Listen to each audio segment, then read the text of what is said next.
अस्सलाम वालेकुम। आज का हमारा टॉपिक है अमेज़ॉन प्रोडक्ट हंटिंग टेक्निक क्या है। हम अमेज़ॉन का अकाउंट बना लेते हैं। उसके बाद क्या होता है, हमारा अगला प्रोसेस होता है कि प्रोडक्ट को हंट करना। ठीक है। तो गलती क्या होती है कि हम कोई भी रैंडम प्रोडक्ट उठा के लगा देते हैं विदाउट उसकी जांच पड़ताल किए हुए, और बाद में ऑर्डर्स नहीं आते या आ जाएं तो हमें लॉस हो जाता है। ठीक है। तो आज हम देखेंगे कौन सी कैटेगरी को हमें सेल करना चाहिए एज अ बिगिनर और कौन सी कैटेगरी को हमने हाथ नहीं लगाना। ठीक है। और कौन से मेथड को यूज़ करके हम जो है इन प्रोडक्ट की हंटिंग कर सकते हैं। पेड मेथड भी होता है और मैनुअल मेथड भी होता है, दोनों मैं आपको बताऊंगा। वीडियो को स्टार्ट करते हैं। सबसे पहले मैंने एक टेलीग्राम चैनल बनाया है जहाँ पे ये डिस्कशन होती है सारी। मैं काफ़ी कमेंट्स के आंसर नहीं दे पाता हूँ कमेंट बॉक्स में, तो इसलिए मैंने टेलीग्राम चैनल बनाया। वहाँ पे काफ़ी लोग डिस्कशन भी कर लेते हैं। किसी को कोई किसी चीज़ में कोई मसला पेश आ रहा है तो उधर हम सब मिलके उसके मसले को हल करने की कोशिश करते हैं। वीडियो को स्टार्ट करते हैं। सबसे पहले जो आता है कैटेगरीज जो हमें सेल नहीं करनी। ठीक है।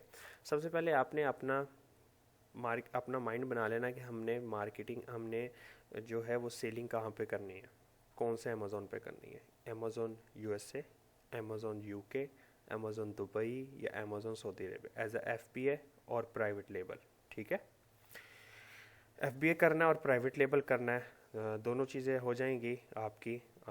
बस अपने स्टेप को फॉलो करना है, स्किप नहीं करना, अपने स्टेप को फॉलो करना है, तो आप इंशाल्लाह सक्सेस हो जाओगे। तो कौन सी कैटेगरीज हैं।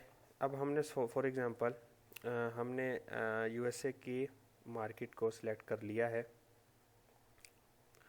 तो उसमें हमने कौन सी कैटेगरीज को नहीं सेल करना एज अ बिगनर। सबसे पहले तो आपने जो है प्राइस रेंज ऐसा सिलेक्ट करना है कि आपको ईच प्रोडक्ट में 25% प्रॉफिट होना चाहिए। ठीक है। फॉर एग्जांपल आपने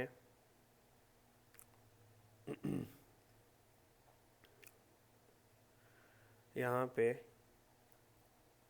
मैं स्मार्ट होम सेलेक्ट करता हूँ। Smart home plugs and outlets चलो सेलेक्ट कर लेता हूँ। मैंने ऐसा प्रोडक्ट सेलेक्ट करना है जिसकी प्राइस मेरी जिसमें मुझे 10 से $12 का बेनिफिट हो। 26 रियाल है तो इसमें मुझे 10 से 12 का बेनिफिट होना चाहिए। पहली चीज़ ये, यानी 25 से 30% आपको प्रॉफिट होना चाहिए। उससे ज़्यादा हो तो अच्छा है, कम हो तो फिर प्राइवेट लेबल करने का फ़ायदा नहीं है। पहली चीज़ ये आपने अपनी कैटेगरी में याद रखनी है कि मैंने ऐसा प्रोडक्ट सेलेक्ट करना। दूसरी चीज़ जो आती है वो ये है कि आपने वेरिएशन की तरफ नहीं जाना। आपने कपड़े होते हैं ना, उसमें क्या होता है, ब्लू कलर, ब्लैक कलर, फिर उसके साइज़, वो वेरिएशंस आ जाती हैं, उसमें इन्वेस्टमेंट ज़्यादा होती है। ठीक है। तो उस तरफ आपने नहीं जाना एज अ बिगनर, ये चीज़ आपने सेल नहीं करनी, आप बिगनर हो क्योंकि। तीसरे नंबर पर जो है वो फैशन रिलेटेड चीज़ें आपने नहीं करनी। फैशन आपको पता है आज मुख्तलिफ फ़ैशन है, कल दूसरा फ़ैशन आने वाला है, अपडेट होता है फ़ैशन। तो फैशन रिलेटेड कैटेगरीज और उसकी नीच की तरफ आपने नहीं जाना। समझ रहे हैं बात को। चौथे नंबर पे आ जाता है कोई ऐसा कैटेगरी, ऐसा प्रोडक्ट आपने सेलेक्ट नहीं करना है जो एक्सपायरी डेट जिसमें इन्वॉल्व हो। जब एक्सपायरी डेट इन्वॉल्व हो तो उसमें सिंपल सी बात है, फूड आ जाता है, कॉस्मेटिक चीज़ें आ जाती हैं। क्यों? उसकी वजह ये होती है कि आप प्रोडक्ट आप ले लेते हो प्राइवेट लेबल या एज अ होल सेल, तो अमेज़ोन के वेयर हाउस में वो पड़ा रह जाता है, उसकी अगर एक्सपायरी आ जाती है तो dates will be a loss. Okay. तो एज अ बिगनर आपने उधर नहीं जाना। पाँचवें नंबर पे है आपने वो चीज़ सेलेक्ट करनी है जिसका वेट या तो वो 1 kg के अंदर 4 से 5 प्रोडक्ट आ जाए, या उसका वेट 500 ग्राम और उससे लेस हो। ठीक है। क्योंकि जितना वज़न कम होगा उतनी हमें जो एयरशिप होगी वो चीप पड़ेगी। जिस प्रोडक्ट का वज़न कम होता है उसको जो सप्लायर है वो एयरशिप करता है और वो हमें चीप पड़ता है। ठीक है। 6 पॉइंट आ जाती है, आपने गेटेड चीज़ें नहीं बेचनी है। अब गेटेड चीज़ें क्या होती हैं, जिसमें आपको अमेज़ोन अप्रूवल रिक्वायर हो या कोई सर्टिफिकेशन रिक्वायर्ड हो या कोई डॉक्यूमेंट्स रिक्वायर्ड हो। ऐसी कोई भी ब्रांड चीज़ें नहीं बेचनी। अब बड़े बड़े ब्रांड्स की नहीं बात कर रहा हूँ, लेकिन कुछ ऐसे ब्रांड्स हैं जो इधर इस मार्केट में जो है वो डोमिनेट करते हैं। ठीक है। तो इनकी तरफ नहीं जाना।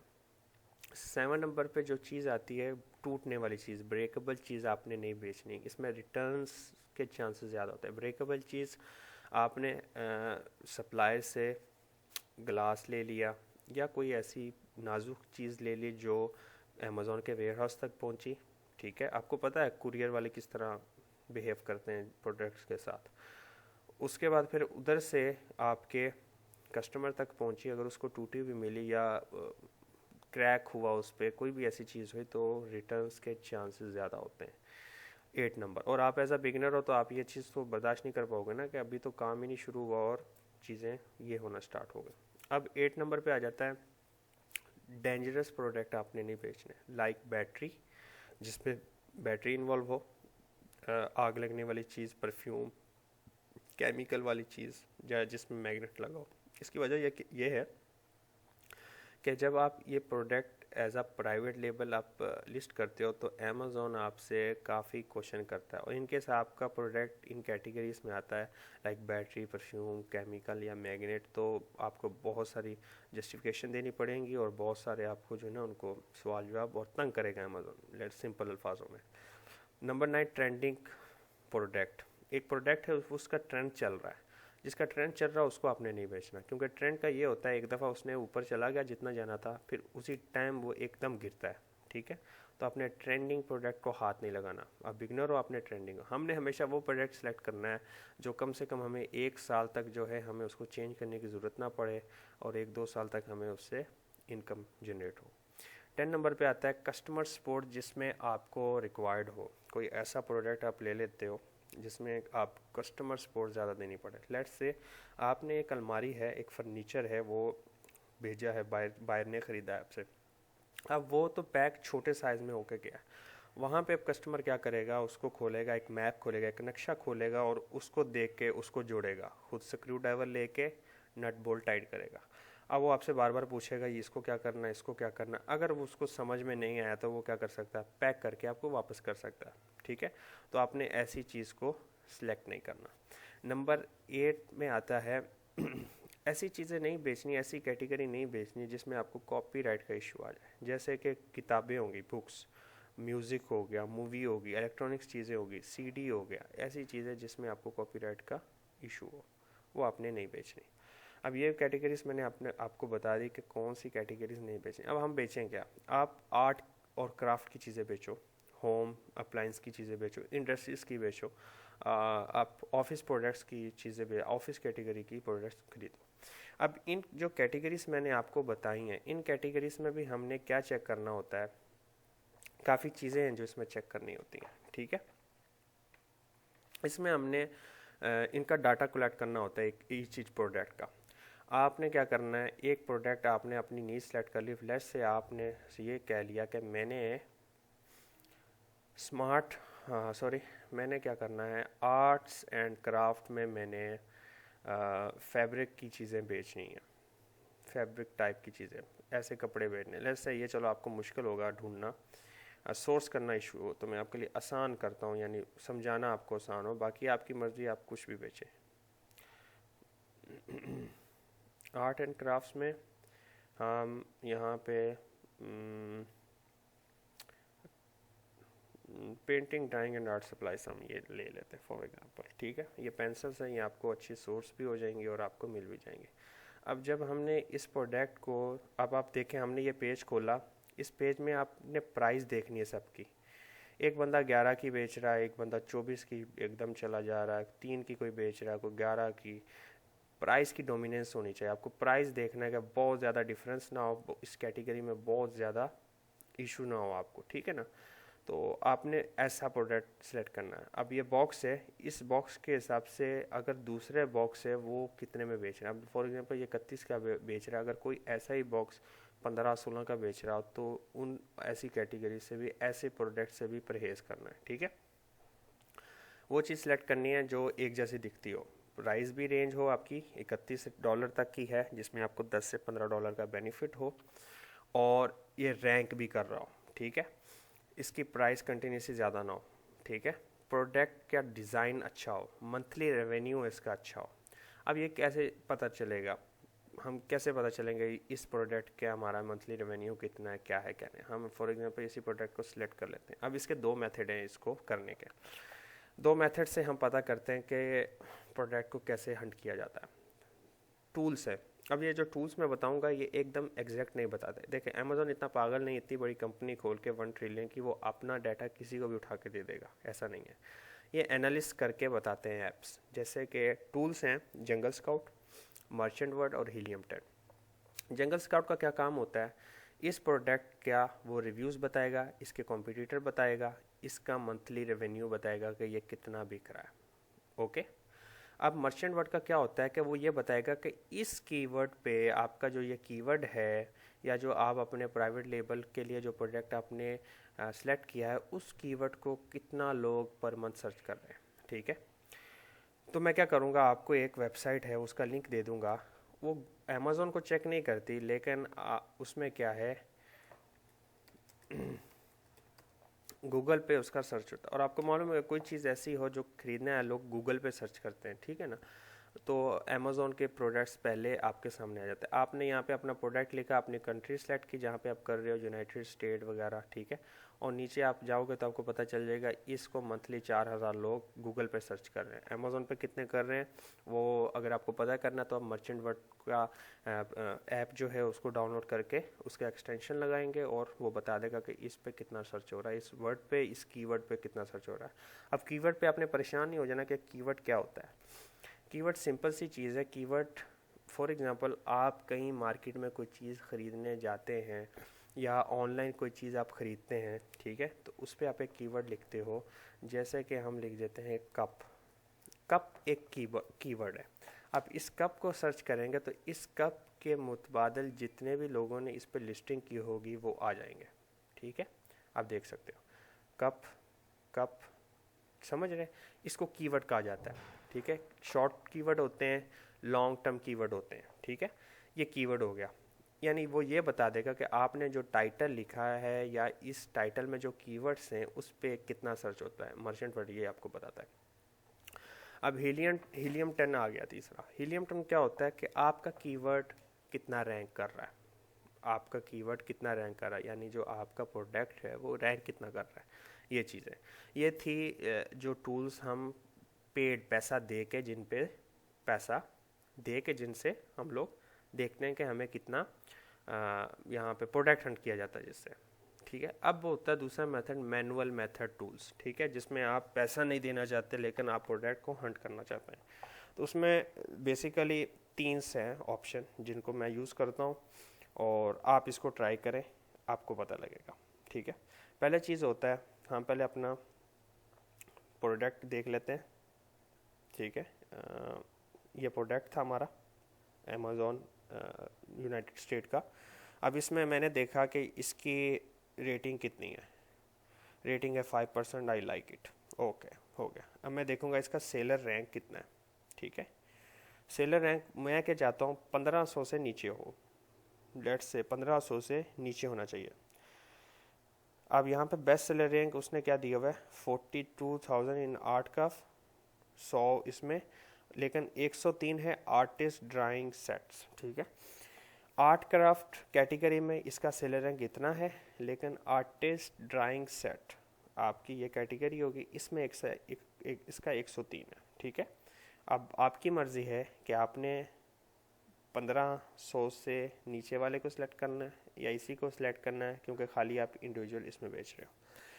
ये तो आपने ये चेक कर लिया, रिव्यू भी चेक कर लिया, सेलर रैंक भी चेक कर लिया। अब इस प्रोडक्ट को आपने नीचे आकर देखना है, इस पर कमेंट्स अच्छे आ रहे हैं। जब आपने कमेंट्स आपको समझ आ गया कि हाँ भाई कमेंट्स ठीक हैं, यह प्रोडक्ट जो है रिलायबल है, इसको हम जो है इसके टक्कर में आ सकते हैं, डेट्स इट, हो गया। अब आना है तीसरा प्रोसीजर, तीसरा स्टेप मैं आपको बताता हूँ। अब इसको हमने क्या करना है, ऐड टू कार्ट कर लेना है, ऐसे ही, ठीक है। अब ऐड टू कार्ट करेंगे, ये बास्केट है, इसमें आपका वो प्रोडक्ट पहुंच जाएगा। अब ये प्रोडक्ट है, मैं क्या करूँगा, इसकी क्वांटिटी है ना, इसमें मैं क्या करूँगा 100 सेलेक्ट कर लूँगा, अपडेट करूँगा। अब क्या है, इस बंदे ने लिमिट लगाई हुई है कि 10 आदमी पर कस्टमर इसको बेच सकता है, ठीक है। तो मैं इसको छोड़ूंगा, दूसरे प्रोडक्ट को मैंने सेलेक्ट कर रखा हुआ है ये वाला, ठीक है। अब इस पर मैं आता हूँ, यहाँ पे मैं 10 लिखता हूँ या 100 प्रोडक्ट लिखता हूँ, अपडेट करता हूँ, तो अब इसमें क्या है, उसने लिखा हुआ 4, इस सेलर के पास सिर्फ 4 ही अवेलेबल है। ठीक है, मैं क्या करूँगा, कल दोबारा आऊँगा, ऐसे मैंने क्या करना है, जो मेरी रिलेटेड कैटेगरीज के प्रोडक्ट है उसको मैंने सर्च कर लेना है, और उस 10 प्रोडक्ट्स को, उस 10 सेलर्स को मैंने रोज़ाना ऐसे चेक करना। जैसे इसने बोला ना आज 4 है, मैंने कल आके देखना है इसके पास फिर कितने होते हैं, फिर परसों देखना है इसके, मुझे इतना आइडिया होगा कि पर डे में ये कितना बिक रहा है। सब मार्केट्स का यही डिज़ाइन है। ठीक है, जो जंगल स्काउट होता है, मर्चेंट वर्ड होता है, या हीलियम 10 होता है, इसमें एक्यूरेट एकदम आप ये नहीं बोल सकते कि 100% आपको वो इन्फॉर्मेशन सही दे रहे हैं, क्यों, उसकी वजह अमेज़ोन अपना किसी को भी फुल एंड फुल डाटा नहीं देता, जितना भी हो। मैनुअल सर्चिंग में आप कहीं पे भी चल जाओ, ज़्यादातर वो आपको यही बताएंगे। कैटेगरीज, होम फर्नीचर, ठीक है, आर्ट्स क्राफ्ट हो गया, इंडस्ट्री हो गया, ऑफिस प्रोडक्ट, ये कैटेगरी होंगे एज ए FBA। FBM भी इन्हीं कैटेगरीज की यूज़ करते हैं, और ये देखते हैं कि इनमें जो आप प्रोडक्ट सेलेक्ट करोगे वो अवेलेबल हो, आपकी अप्रोच में हो, आपको लोकल मार्केट वगैरह से मिल जाए। फिर इसमें देखा जाता है रिव्यूज़ कितने हैं, इसके रिव्यूज़ कैसे हैं, इस पर कितनी दफ़ा अच्छे रिव्यूज़ इस पर कितने आए हुए हैं, इसका रैंक क्या है, सेलर रैंक आपको दिखा दिया कि सेलर रैंक आपने कैसे देखना है। आप सेलर रैंक किसी भी प्रोडक्ट का जाके उसके प्रोडक्ट डिस्क्रिप्शन में जाके आप देख सकते हो। जैसे मैं ये एक रैंडम उठा लेता हूँ, और यहाँ से मैं इसको नीचे जाके स्क्रॉल डाउन करूँगा। स्क्रॉल डाउन करके आपको यहाँ पे पता आएगा कि इसका सेलर रैंक कितना है। ठीक है,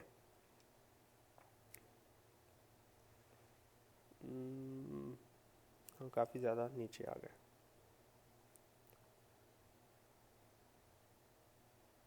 यहाँ पे इसका शो नहीं कर रहा, कोई ज़्यादा ब्रांडेड प्रोडक्ट है क्या? हाँ, यहाँ पे आ गया। यहाँ पे अपने सेलर रैंक आपने चेक कर लेना है, बेस्ट सेलर रैंक में चेक कर लेना है। जो मेरा जो होता है सऊदी अरब के लिए, वो ये है कि 1500 से कम होना चाहिए आपका सेलर रैंक, कोई भी प्रोडक्ट। ठीक है, और ऐड टू कार्ट, आप ये मैंने आपको एक नया चीज़ बता दी है, आप इसको लगा सकते हैं। ठीक है, मैं इंशाल्लाह आज मैंने आपको बताया था ये एक टेक्निक होती है, एग्जैक्ट प्रोडक्ट को हंट हम करेंगे, ये मैंने आपको समझाया कि आपको बेसिक समझ आए। ठीक है, बेसिक समझ लिया आपने। अब मैं आपको नेक्स्ट जो बात बताऊंगा, आप ज़्यादातर भाइयों का हमारा एक इशू ये होता है कि भाई अमेज़ोन का अकाउंट बन गया, उस मुसीबत से निकलते हैं, प्रोडक्ट हंटिंग होती है, प्रोडक्ट चलो उन्होंने सेलेक्ट कर लिया, प्राइवेट लेवल का सोच लिया, FBA करने का सोच लिया, अब आगे प्रोडक्ट सोर्स कैसे करना है, अब आपने पैसा लगाना है, मतलब पैसा अब हम अलीबाबा पे कैसे ट्रस्ट करें, कस्टम का क्या होगा, ये वो बहुत सारे सवाल जवाब है। तो आपने सबसे पहले घबराना नहीं है। ठीक है, मैं इंशाल्लाह परसों एक वीडियो लाऊंगा जिसमें मैं आपको इसकी एक प्रोडक्ट सोर्सिंग की टेक्निक बताऊंगा। पहले आपने उसका बेसिक समझ लेना, फिर हम सारी चीज़ों को स्टेप बाय स्टेप करेंगे। ठीक है, तो अगर वीडियो आपको अच्छी लगी है तो आप सब्सक्राइब कर लें और लाइक कर दें। अस्सलाम वालेकुम।